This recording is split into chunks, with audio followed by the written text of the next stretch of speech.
Imagine sipping a cold bottle of Coke and the next moment, your heart starts racing, your head spinning, saying, hello? Hello? But Kudi could not answer. Her eyes widened in terror, and in that instant, she knew she had made a grave mistake.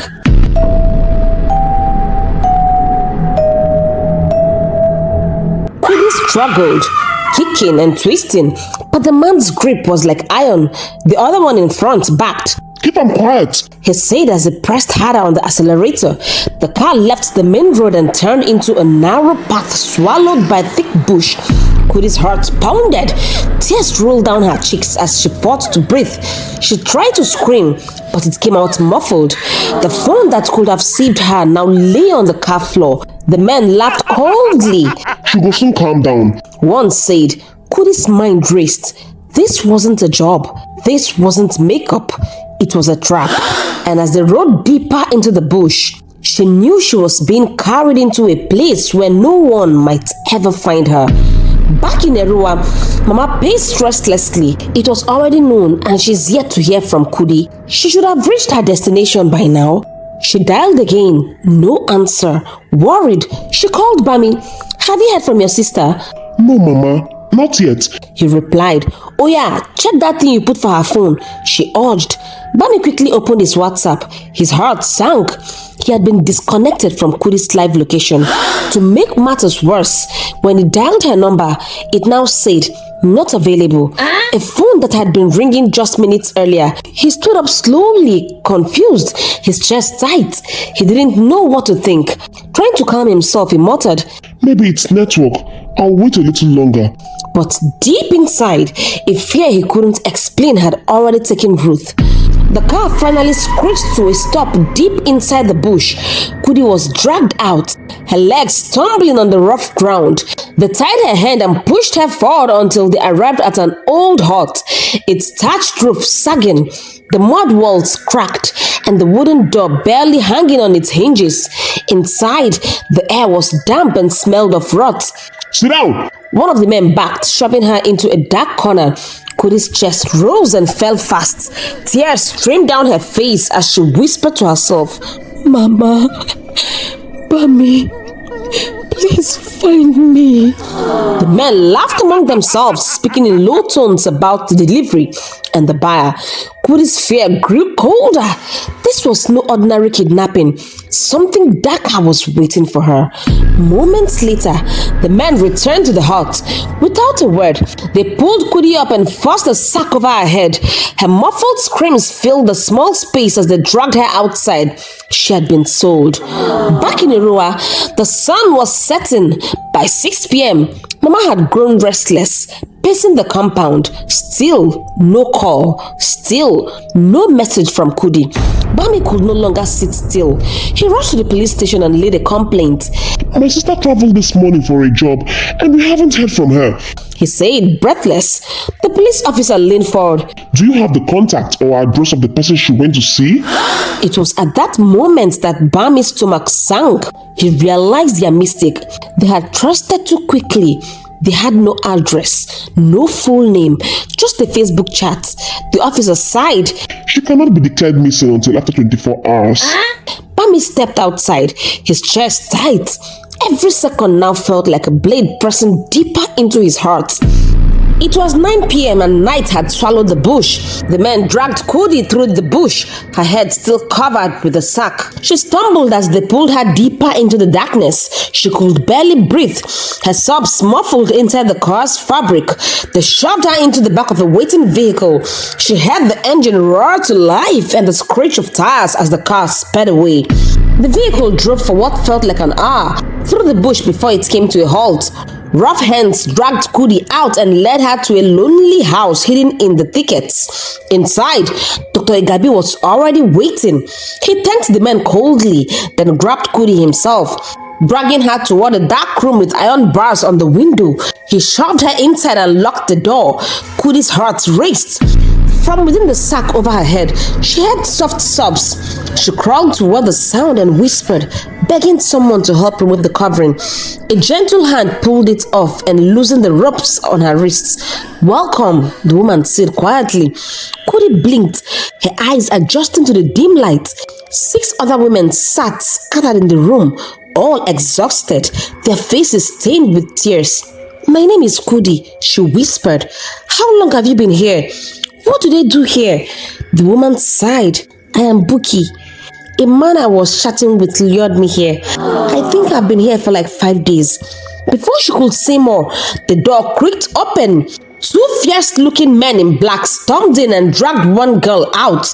She screamed, kicked, begged, but they were stronger. Kudi and the others rushed to the closed door, listening in horror. In the next room, which looked like a theater, the girl was forced onto a bed. She cried until another man injected her with something. Almost instantly, she went limp. Moments later, Dr. Igabi entered, his face stiff. With the 2 men as assistants, he began to work. In no time, he pulled out what looked like a kidney, dropped it into a box and stitched her body back up. "Get rid of her," he ordered coldly. Kudi heard the command from inside the room. Her stomach twisted in horror. She finally understood what this place was. A prison where lives were harvested. Night came and went, but still no news from Kudi. By morning, Bammy and his mother could no longer stay still. They rushed back to the police station, desperation written all over their faces. Bammy pulled out his phone and showed the officers Kudi's last known location before it disconnected. The red marker on the map made Mama's hands tremble. When the officers saw how serious and restless they were, they realized this was no ordinary case. Immediately, they swung into action, alerting their counterparts in Itago, the town where Kudi had last been traced. But Bammy could not rest. He refused to leave everything in the hands of the police. Without delay, he boarded the next available bus heading straight to Itago himself, determined to find his sister, even if it meant walking into danger. The journey to Itago felt endless even though it was a 2 hours journey. Bammy sat by the window, his fists clenched, his mind racing with fear.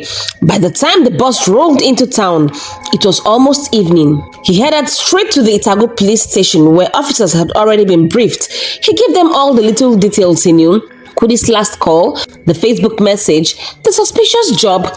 The officers promised to investigate, but Bammy wasn't satisfied. He left the station, went back to Itago Junction, the last location he was able to get before he was disconnected. He began asking questions. A shopkeeper vaguely remembered seeing a young woman with a makeup box enter a car the previous day. That was all Bammy needed. He was getting closer, but he also knew he was moving into dangerous territory. Inside the prison-like room, Kudi sat huddled with the other girls. Suddenly, the door creaked open. 2 men stormed in and dragged out 2 women. Their screams echoed down the hallway until it was cut short. As usual, Dr. Egabi stood coldly over them. Within minutes, their organs were removed. "Take them away," as he ordered the men to get rid of the bodies. In the prison room, Kudi and the remaining ladies wept silently, knowing they could be next. Meanwhile, far away, Bammy rode on a bike down the lonely road. Based on the information he had gathered, he was certain this was the same path where Kudi's car had passed. Suddenly, a car emerged from a bush path. "Follow that road." Bammy shouted, pointing. The man shook his head sharply. "Oga, I no fit. Night don cover and I get family."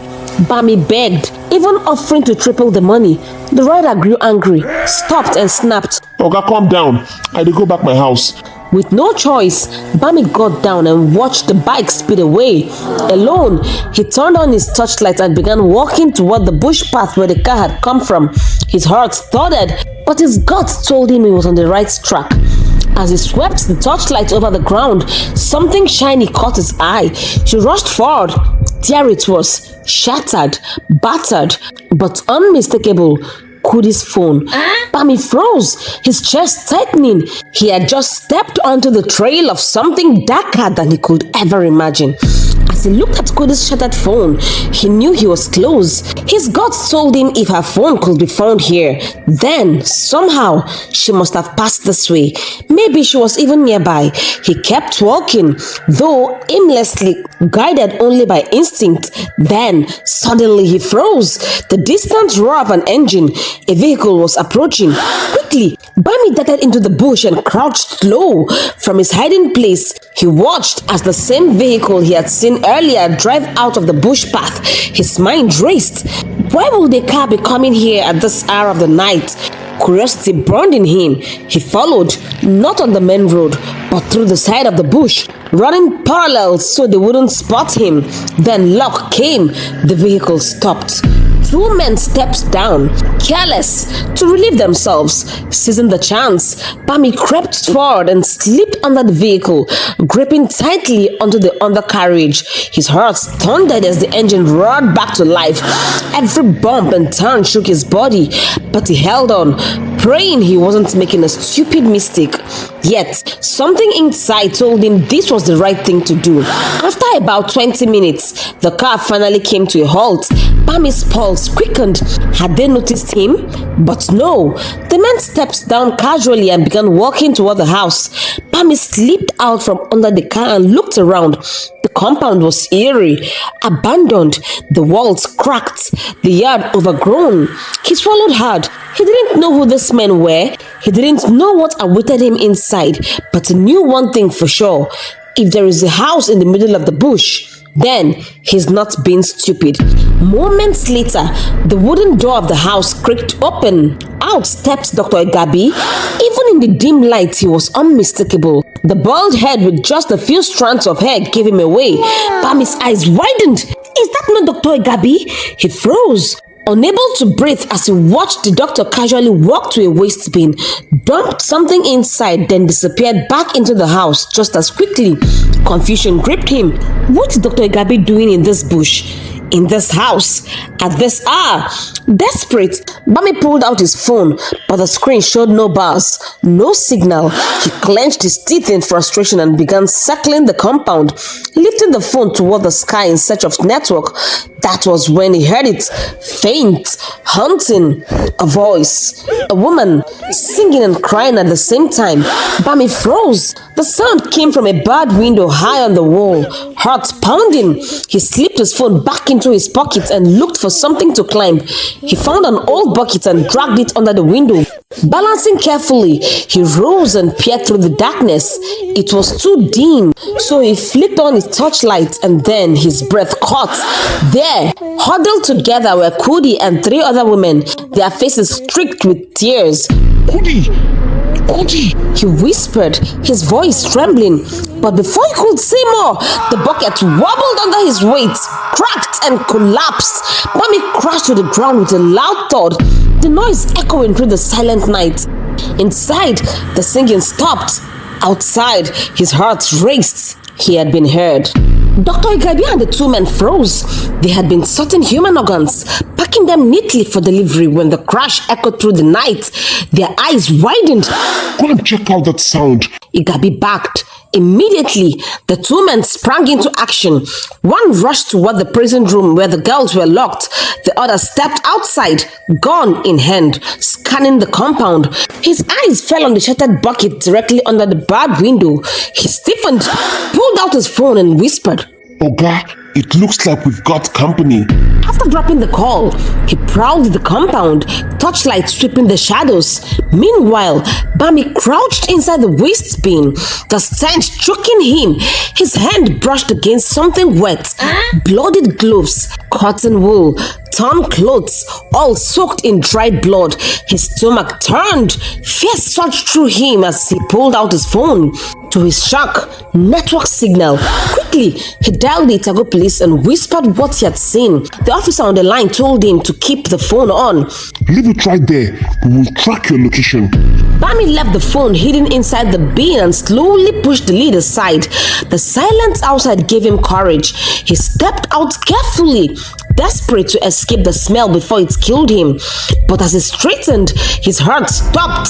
Standing before him was Dr. Igabi, flanked by one of the men, a gun pointed straight at his chest. Bammy stepped out slowly, both hands raised in surrender. His voice shook as he pleaded, I'm just a passerby from the neighboring village. Please. Igabi's cold eyes narrowed. Take him, he ordered. Let's find out what he knows. The man in black shoved the gun against Bammy's back and dragged him into the house. Inside, they pushed him into a dim room, tied his hands tightly behind a chair, and left him facing Dr. Egabi. The doctor paced before him, his face hard. Who are you? How did you get here? Bammy swallowed, forcing calm.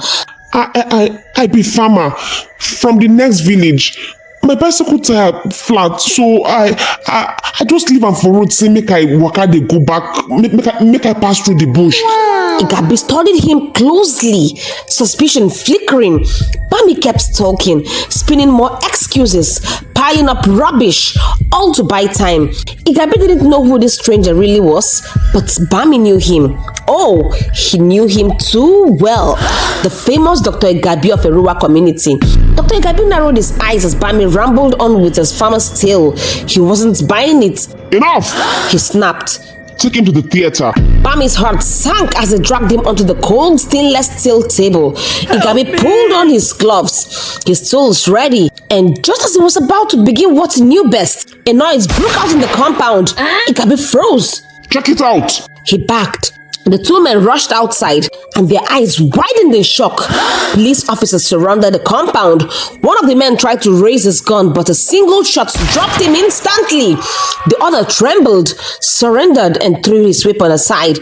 Inside, Igabi's chest tightened. The sounds of gunfire and shouting told him it was over. He searched desperately for a hiding place, but the house was too empty, too exposed. The door burst open. Armed policemen stormed in. Freeze! Igabi dropped his scalpel, his face pale. His few strands of hair stuck to his sweaty head as they pinned him to the table and cuffed him. Moments later, the policemen kicked open the prison room. Kudi and the other ladies were rescued, weak but alive. Tears of relief streaming down their faces. Kudi collapsed into Bammy's arms, sobbing, "You found me." Days later, at the station, Dr. Igabi confessed everything. He spoke of the countless lives he had ended, his assistants, the nurses, his accomplices, and the powerful buyers. Men like Alhaji Bawa who had fed their greed through his hands. The people of Eruwa wept bitterly when they heard the names of those they once trusted. Men who wore fine clothes and smiled in public while feasting on innocent blood. The nightmare was over, but Kudi was no longer the same. She had stared death in the face and survived, but the memory of the prison room would haunt her forever. From that day on, she changed. Kudi never traveled without telling someone exactly where she was going. She always shared her location with her brother or someone she trusted. And whenever a job looked too good to be true, she remembered her ordeal and walked away. Her story spread across town as a warning to other young women, a reminder that greed and carelessness can open the door to danger. And as for Bammy, he remained the brother who risked everything, the one who followed his gut and exposed the evil long hidden in the shadows. Moral lesson: Kudi's story is a bitter reminder that life can change in one careless decision. She trusted too quickly, she traveled in secret, and it almost cost her everything. In this world, one must be vigilant. Always let someone know about your movements. Don't be too quick to trust people, because most of the time, the people who plot our downfall are those who already know us. Smiling faces hiding deadly intentions. Kudi learned it the hard way, but you don't have to. Thanks for watching. Please, if you know how to share your live location on WhatsApp or Google Maps, drop it in the comment section. You might think it's small, but the knowledge you share could be the reason another person makes it back home alive. Make sure to like and share this video. Till we meet again in my next video, remain blessed.